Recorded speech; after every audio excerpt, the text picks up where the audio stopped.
Menikah sekarang itu memang perlu persiapan yang matang ya, dan sebelumnya juga perlu perencanaan. Jika diringkas gitu ya, ada persiapan yang wajib diketahui pada pasangan pengantin, khususnya untuk mewujudkan keluarga yang berkualitas.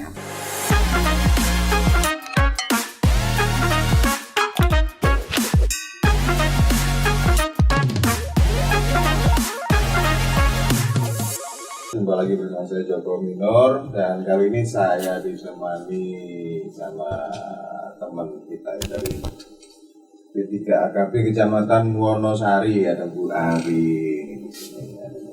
Bu, sehat Bu? Alhamdulillah sehat, luar biasa.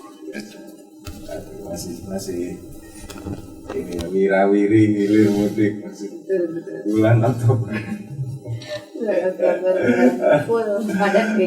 Padat kegiatan bulan masyarakat itu. Bulan masyarakat itu. Ya, teman-teman pendengar Radio Pratiwi, seperti biasa ya, nanti kita akan bahas kupas tuntas ya, kita usahakan tuntas ya Bu ya. Kita usahakan kupas tuntas sesuatu tentang persiapan diri dan keluarga menuju keluarga berkualitas. Ini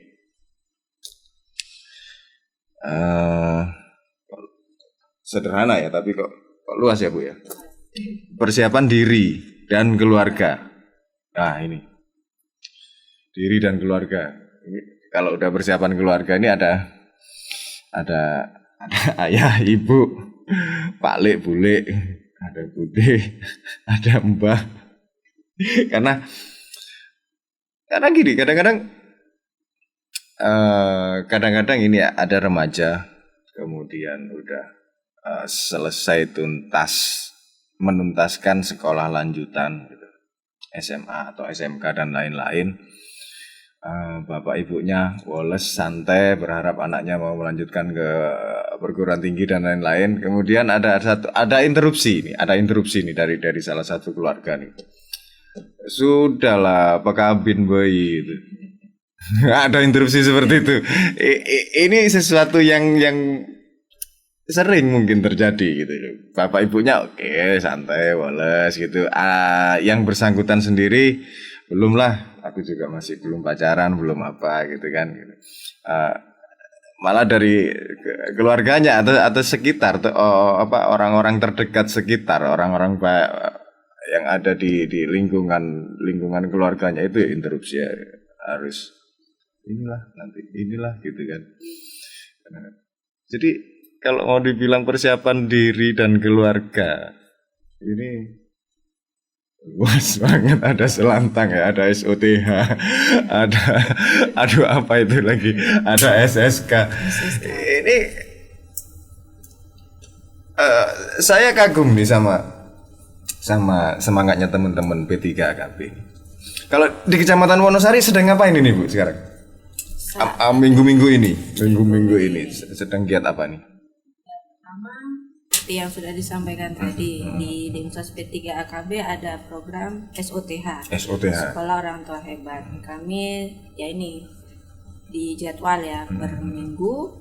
Alhamdulillah sudah berjalan di 12 desa. Kebetulan Wonosari ada 12 desa. Alhamdulillah satu desa minimal sudah terlaksana SOTH. Membangun bangsa ini dimulai dari ornamen terkecil itu keluarga.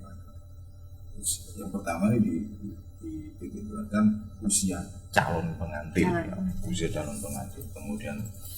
Kemudian tadi jumlah anak. Jangan sampai ada usia produktif. Anaknya sudah ada 12.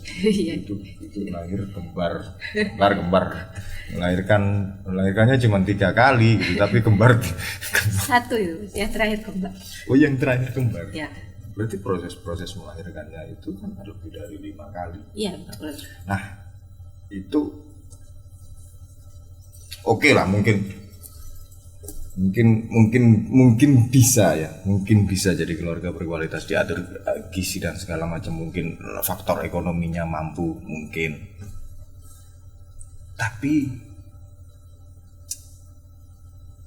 seorang ibu itu kan ketika ini benar nggak sih ada pengertian seperti ini? Ini pemahaman saya sendiri sih, sekedar pendapat saya. Seorang perempuan wanita ketika melahirkan, setiap kali melahirkan itu ada zat-zat yang berkurang. Misalkan terlalu sering melahirkan itu ada resiko pengeroposan tulang lebih awal. Benar nggak sih seperti itu? Benar Mas, benar ya. Saya pernah baca itu seperti itu ya, karena kan ketika ibu hamil terutama zat kalsium. Ya. Nah, menurut yang saya baca dan juga pernah kalsium dengar dari zat besi ya, yang ada di itu akan digunakan juga oleh si bayi itu ya. Maka jadi secara nggak langsung konsumsinya untuk dia sendiri sama janin yang dikandungnya. Betul, janin yang dikandung. Maka dari itu kan ketika ibu hamil makanya kan diwajibkan dijaga beneran minum tablet tambah darah dan kalsium itu tadi. Yaitu yang salah satunya kalsium itu mencegah pengeroposan tulang untuk hidup ibu kedepannya biar nggak terjadi pengeroposan tulang dini gitu ya. Mungkin kalau sudah di usia 80 tahun terjadi pengeroposan tulang itu udah normal ya, udah normal. Tapi dikhawatirkan kan sebelum 50 tahun sudah terjadi pengeroposan tulang. Ini mau berkualitas gimana? Iya, betul. Jadi ini sebenarnya teman-teman ya, pendengar dan pemirsa, kita tetap sharing aja ya. Sebenarnya ini tidak ada keinginan untuk menggurui. Jadi kita sharing aja di sini. Karena memang semakin berkualitas, semakin bagus tingkat kualitas suatu keluarga itu. Ini kan hubungannya akan semakin bagus juga, masyarakatnya akan semakin hebat juga bangsanya. Seperti ini obrolan naif sih sebenarnya. Kita ngomong luasnya, tapi memang sesuatu yang dimulai dari keluarga. Jumlah anak dan jarak kelahiran. Nah, ini gimana nih? Yang sudah dilakukan sama teman-teman terutama di Kecamatan Wonosari atau masing-masing PLKB yang ada di kecamatan itu gimana tuh untuk ngasih pengertian tentang jumlah anak dan jarak kehamilan.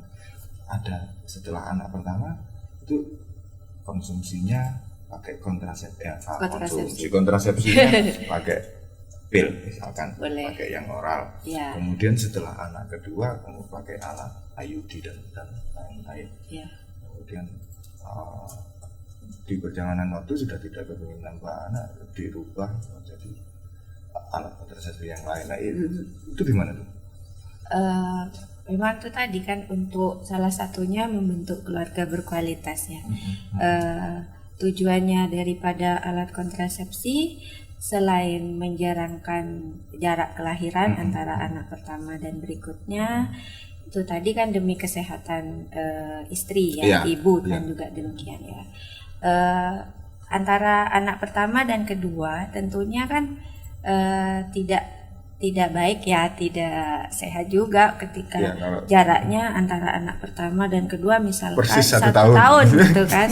Si anak pertama masih butuh ASI. Nah, jadi istirahatnya cuma 40 hari beneran itu kan. Ketika kasihan kakaknya nanti ketika masih butuh ASI, si ibu sudah hamil adiknya gitu ya. Jadi otomatis ASI-nya kan akan ada pengaruh ya. Karena hormon kan? Karena hormon. Iya, kemudian di samping ASI yang tidak terpenuhi ya secara ideal kan, idealnya 2 tahun gitu ya. Kasih sayang, otomatis kasih sayang oleh ibu kan akan terbagi ke sang adik begitu adiknya lahir ketika jaraknya terlalu dekat gitu. Maka dari itu kan kita beda kasus kalau kembar ya. Beda kalau kembar. Itu kan barengan ya kasih sayang. Ya itu. Nah, ketika jaraknya dekat, itu tadi kan kurang kasih sayang. Oleh karena itu kan kita penyuluh KB ya Mas ya, di Kecamatan Wonosari aja mungkin di semua kecamatan kita selalu meng-KIE mensosialisasikan 4T kan, hindari 4T kan Mas. Terlalu muda melahirkan, terlalu tua melahirkan, terlalu banyak anak yang dilahirkan dan terlalu dekat jarak. Ya. jarak antar anak itu ya. Nah itu tadi, nah salah satunya yang menggunakan kontrasepsi itu tadi Mas, gitu maksudnya. Dan ketika misalkan di akhir kehamilan misalnya dari yang diinginkan, saya cukup 2 aja gitu ya. Gunakanlah kontrasepsi yang tadi jangka panjang. Ya. Untuk menghindari kebobolan juga. Itu pun masih ini ya, masih ada pendampingan khusus juga. Ya, harus. Yang kemarin saya sempat tahu itu ada beberapa pendampingan khusus yang dilakukan. Ngapain Pak, orang udah pasang, orang udah MOP gitu. Ngapain masih didampingi? Oh iya, kan masih terus karena ini masih masuk ke programnya Selantang. Iya. Jadi tapi kan sudah nggak ada maksudnya nggak ada hubungan ini untuk kontrasepsi, sudah dia seumur hidup lah, sudah seumur hidup. Iya. Kan apa yang mau dipelihara kalau di situ tidak dipasang alat gitu kan? Kan sudah permanen di situ, sudah permanen. Nggak butuh penyuluhan lagi, tidak butuh dulu, tapi mentalnya masih gitu. Iya, betul. Mental. Iya. Oh iya ya, ini karena semakin ini bahkan ada berapa program Selantang yang kemudian dapat ijazah, yang wisuda itu yang wisuda, setelah wisuda kemudian diajak main berenang sampai ada dibilang sama teman-teman lompat ke kolam renang dan lain-lain. Betul. Wisuda. Maka dari itu makanya itu tadi Mas yang kita urusi kan, mempersiapkan keluarga yang berkualitas ya. Kami dari BKKBN ya, penyuluh KB yang kami kerjakan itu dari awal membentuk keluarga sampai dengan lansia. Ya, sampai dengan gitu. Lansia, sampai dengan melahirkan keluarga-keluarga. Iya, betul. Itu yang kami kerjakan. Ini konsep merubah pola pikir. Ya, betul. Konsep merubah pola pikir dan hasilnya mungkin sekarang SSK tertinggi Bondowoso. Tapi hasilnya apa? Belum nampak. Bisa dilihat. Ya, belum. Mungkin 10-15 tahun lagi ketika ini sudah situasinya di sini sekarang di tahun 2023, sejak 2022 mungkin SSK tertinggi. Ya. Penggerak SSK tertinggi. Kemudian itu terus dipertahankan. 10-15 tahun lagi Bondowoso akan jadi luar biasa dari segi. Amin. Itu yang diharapkan ya. Jadi kita tidak jual produk. Betul. Kita tidak sedang membangun sesuatu, tidak membangun secara fisik, bukan membangun jalan sekarang diselesaikan, kelihatan besok sudah selesai, bagus, enak dilewati. Nah ini membina pola pikir, dan itu yang saya salut sama teman-teman. Saya akrab dengan, kalau dulu ada departemen penerangan, sempat mengikuti juga pergerakan yang wayangan, kemudian putar film Misbar, yang sama PLKP juga, kemudian yang sempat dulu pernah bagi-bagi sosialisasi tentang kondom dan lain-lain, pulang dari dapat kondom dibuat ketapel dan lain-lain, dibuat mainan. Itu saya ngikuti di situ, saya ngikuti situasinya. Tapi sekarang kondom sudah tidak tabu untuk dijual bebas, dan sudah sangat jarang mungkin ya. Semua bahkan mungkin sudah tidak ditemui kondom dibuat mainan, buat ditiup, buat balon dan lain-lain. Sudah tidak ditemui. Jadi pengertian pola pikirnya masyarakat sudah sangat-sangat mengerti dan itu mungkin dilakukan mungkin dari senior-seniornya aja kan. Betul. Mungkin saya waktu itu masih kecil Mas. Di situ 10-15 tahun yang lalu atau bahkan 20 tahun yang lalu ini. Wah. Sekarang baru nampak seperti itu. Nah, ini akan tapi kita aminkan saja ya. Mudah-mudahan Bondowoso atau Indonesia akan jadi bangsa yang luar biasa dengan adanya. Masih ada nggak kasus dispensasi nikah? Oh, pasti Mas, masih ada ya. untuk saat ini kan yang dispensasi nikah yang di bawah 19 itu ya Mas ya, masih ada mereka calon pengantin yang di bawah 19 tahun kan ke pengadilan agama toh. Ya, nah sebelum ke pengadilan agama mereka harus melalui konseling dulu di Dinas Sosial P3AK bidang pemberdayaan perempuan dan perlindungan anak. Di situ di setiap hari Selasa Kamis ada pelayanan konseling bagi Jatim juga. Ya, jadi dari Dinsos nanti akan memberikan rekomendasi kepada pengadilan agama apakah Jatim yang di bawah 19 tahun ini sudah bisa mendapatkan dispensasi atau belum. Ya, betul. Jadi tidak melulu seperti mudah-mudahan di Bondowoso belum pernah ada ya. Saya pernah nemu di daerah-daerah lain. Dispensasi itu sangat mudah didapatkan ketika ada campur tangan oknum. Ya. Itu dengan alasan ada alasan macam-macam lah yang dikhawatirkan nanti anaknya ini atau takut hamil duluan, takut gini ya. Ya, mudah-mudahan tidak. Mudah-mudahan nggak ada ya. Mudah-mudahan tidak ada. Mudah-mudahan belum pernah mendengar, mudah-mudahan tidak. Nah, itu. Iya, jadi. Aduh, kadang-kadang kita sendiri sebagai orang tua itu nggak mau ruwet, nggak mau ribet ya. Sudahlah, anak saya sudah pacaran terus setiap hari keluar ke sana kemari gitu. Daripada nanti padahal sebenarnya itu tugas kita sendiri. Iya, orang tua. Tugas kita. Bahkan kalau kita malah berusaha mencarikan dispensasi, memudahkan proses itu, gitu kan. Kemudian nanti ada risiko ini karena pasangan terlalu muda, ada risiko perceraian dan lain-lain. Kan kembalinya ke kita. Iya, kembali ke orang tua sebenarnya. Jadi apa ya? Tapi benar ya harus SOTH, ada selatan dan lain-lain. LCMIL jalan loh. Jalan, alhamdulillah. Jalan. LCMIL itu tadi kan pendampingan terhadap keluarga ya, keluarga itu berisiko. Masih teman-teman remaja yang ini, yang handle operator. Kader TPK ya, tim pendamping keluarga. Alhamdulillah untuk di Wonosari sendiri khusus untuk calon pengantin kami sudah bekerja sama antara KUA, Puskesmas dan penyuluh KB. Jadi khusus Jatim yang sudah mendaftarkan secara administrasi di KUA nanti akan memeriksakan kesehatannya di Puskesmas. Setelah dari Puskesmas nanti akan di situ ada vaksin dan lain-lain gitu. Suntik ya, TT gitu ya, untuk Jatim wanita. Setelah dari Puskesmas nanti akan ke Balai KB. Di situ akan kami berikan konseling dan juga penjelasan terkait hasil pemeriksaan kesehatan tadi.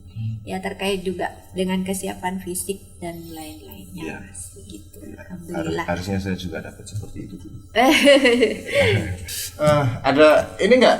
Ada pemirsa masuk enggak? Ada. Boleh dibacakan? Ini dari Dina di Poler. Oke. Bu, apa saja yang perlu dipertimbangkan saat merencanakan jumlah anak dan jarak kelahirannya? Oke. Apa saja yang perlu dipertimbangkan untuk merencanakan jumlah anak dan jarak kelahiran?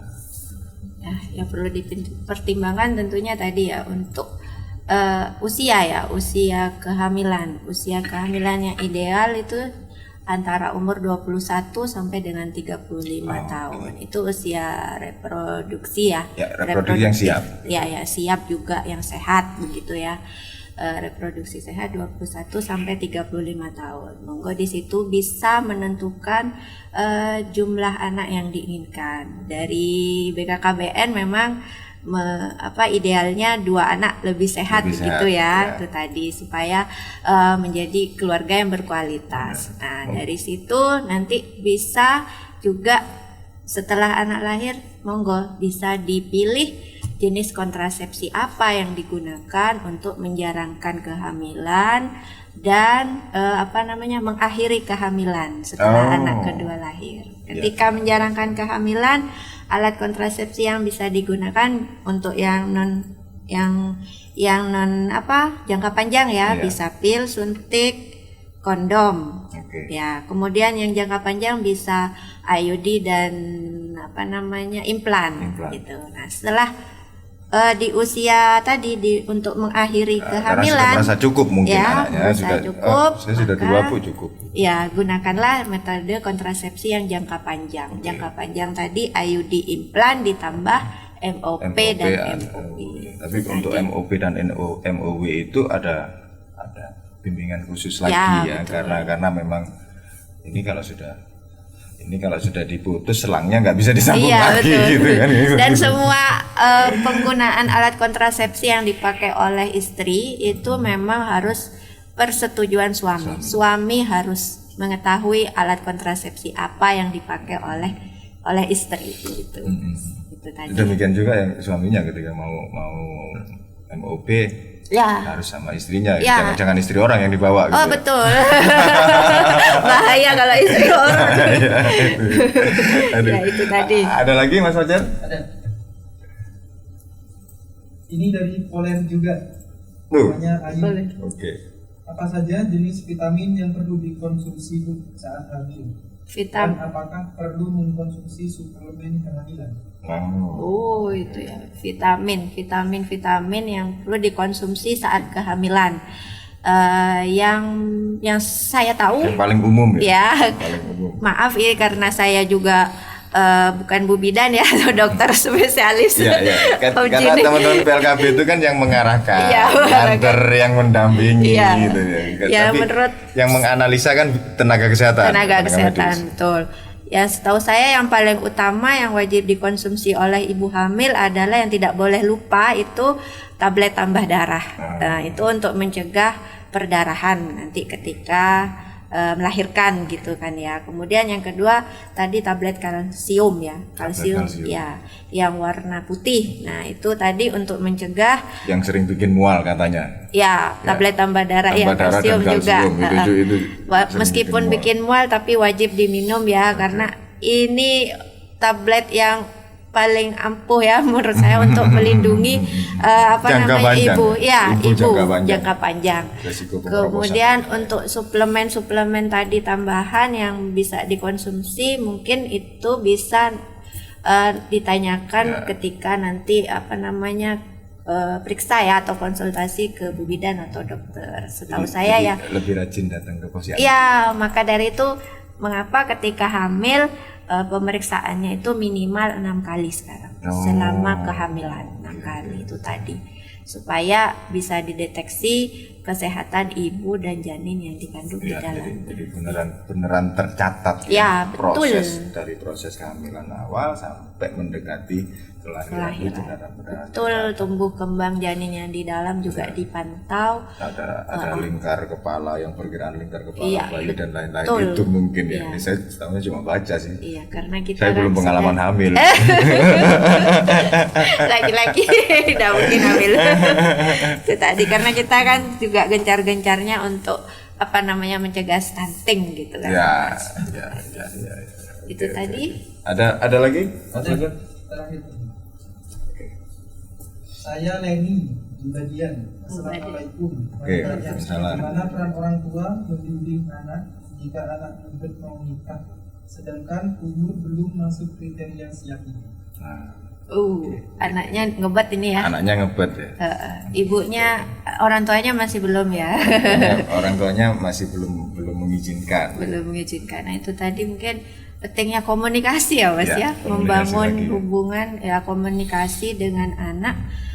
Bagaimana yang maksudnya yang erat begitu ya, yang dekat tapi juga tidak tidak ada intimidasi. Ya, betul, tidak ada tindakan yang mengharuskan pokoknya anak harus manut gitu. Jadi, betul. Jadi bedakan antara komunikasi itu adalah sesuatu yang unsur utamanya diskusi. Ya, betul. Jadi komunikasi itu unsur utamanya diskusi, bukan perintah gitu. Iya, betul. Dari Jadi, hati ke hati. Dari hati ke hati. Jadi, diskusi sama perintah kan beda gitu. Beda. Kalau perintah ya maunya orang tua gini ya harus gini gitu ya. Diikuti. Jadi ini wajib ain, nggak bisa Iya. Kalau diskusi Kalau mungkin, diskusi kan ini maunya ibu seperti ini, maunya anak seperti ini. Iya. Kemudian akan dicari jalan tengah. jalan tengah. Betul. Itu tadi. Maka apa namanya itu tadi, namanya orang tua, belajar dan belajar gitu kan ya, sama dengan saya juga belajar dan belajar. Jadi mungkin bisa didiskusikan, bicara dari hati ke hati, curcol lah ya. Ini saya curiga yang nanya ini bukan Mbak Leni tapi Ibu Leni. Bu Leni. Beserta siapa itu ya? Karena merasa kesulitan nih mungkin ya, merasa kesulitan ngobrol. Tapi ini sering loh terjadi. Iya. Ini sering terjadi. Orang putus komunikasinya sama anak itu karena sama-sama ngototnya. Gitu. Gimana nggak sama-sama ngotot orang? Buah kan jatuh katanya nggak jauh dari pohonnya. Kecuali pohonnya tumbuh pinggir kali, jadi jatuhnya akan jauh. Nah, itu tadi mungkin dari orang tuanya keras, anaknya keras juga ya, karena nurun gitu. Jadi kembalilah ke kenapa nggak ngobrol sama teman-teman P3AKB kan? Kan gitu kan. Jadi ada konseling juga kan? Ada konseling juga. Mungkin gini, apa namanya, dari orang tua juga ketika menemui hal seperti itu, kembali lagi ibu gini yang tadinya keras mungkin bisa meleleh lah ya, sedikit demi anak begitu kan ya. Jadi kalau ngobrol ada pihak ketiga itu kan pihak ketiga yang netral, dalam hal ini P3AKB mungkin lebih rasional. Kalau sudah dua pihak yang berselisih mungkin tanpa ada campur tangan pihak ketiga, ini nggak rasional karena emosi, sama-sama emosi. Si anak aku sudah pengen ini, aku sudah pengen nikah dan lain-lain. Mungkin perlu ini kuncinya juga dijelaskan bahwasanya sekarang ini menikah muda istilahnya ya. Urusan mengurusnya itu tidak semudah dulu gitu. Sekarang ribet. Nah, masih harus ke Dinsos. Masih harus melalui sidang ya, pengadilan agama begitu. Dan di Dinsos pun itu masih harus menemui ada berapa proses konseling gitu kan. Ada konselornya begitu. Jadi tidak semudah dulu. Mungkin itu yang bisa kami sampaikan, bahwasanya itu tadi menikah muda sekarang agak ribet lah gitu ya. Mendingan pacaran sehat dulu. Maksudnya betul. Pacaran sehat ketika pacaran ini misal ketika pacaran udah sama-sama pengen ngebet, pengen nikah, bikin sesuatu lah, bikin UMKM kayak yang kalau sekarang bisa jual online dan lain-lain mungkin gitu kan. Jadi pasangan ini calon pengantin ini sambil menunda satu atau 2 tahun lagi, karena hitung-hitung berkreasi ngumpulin modal berkreasi gitu, biaya nikah kalau gitu sudah konsentrasi di sini, tapi jangan kebablasan, berarti konsentrasi di sini sampai 15 tahun gak nikah itu kebablasan, tapi usahanya makin gede gitu loh. Usahanya makin gede malah jadi orang lupa malahan gitu. Nah, itu mungkin yang bisa disampaikan. Oke, ini luar biasa. Mas Wajar, kita tutup ya sesi tanya jawabnya ya.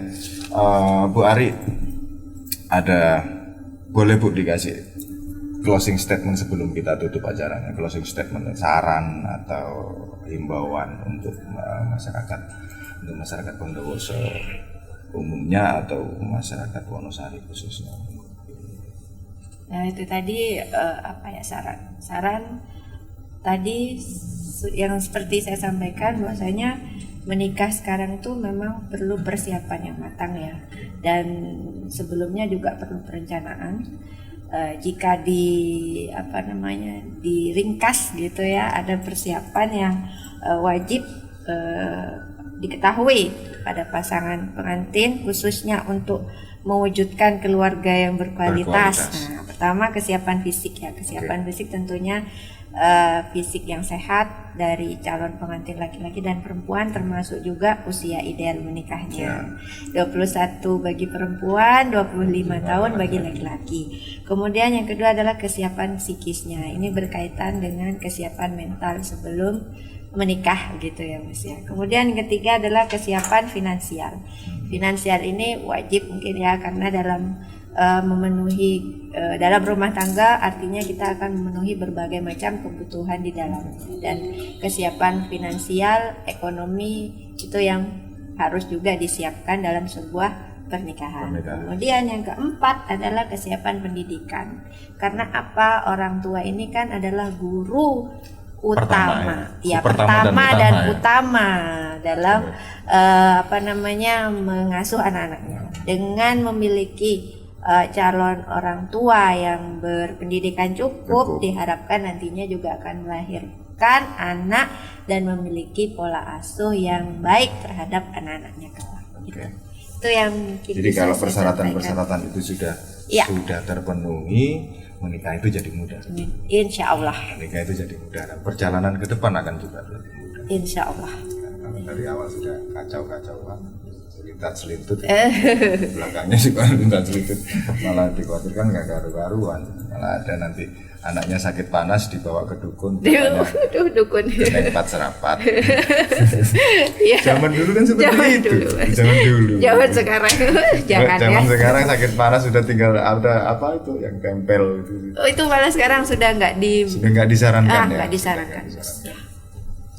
Gitu. Ya, oke, luar biasa ini Bu Ari, matur nuwun kehadirannya. Sama-sama. Sudah memberikan sesuatu ya, terutama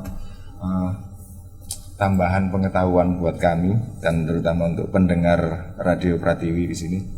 Jadi teman-teman Radio Pratiwi mohon maaf, pendengar mohon maaf, kita tadi obrolan kita penuh canda ya.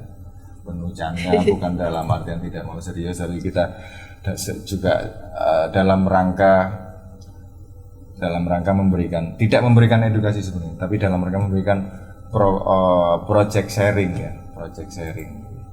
Komunikasikan segala sesuatunya, terutama yang berkaitan dengan keluarga di balai KB di masing-masing kecamatan. Karena di situ teman-teman terbuka menerima komunikasikan. Baik, kami dan segenap kru yang bertugas mohon maaf apabila ada kesalahan kata dan lain-lain. Kami pamit. Assalamualaikum warahmatullahi wabarakatuh.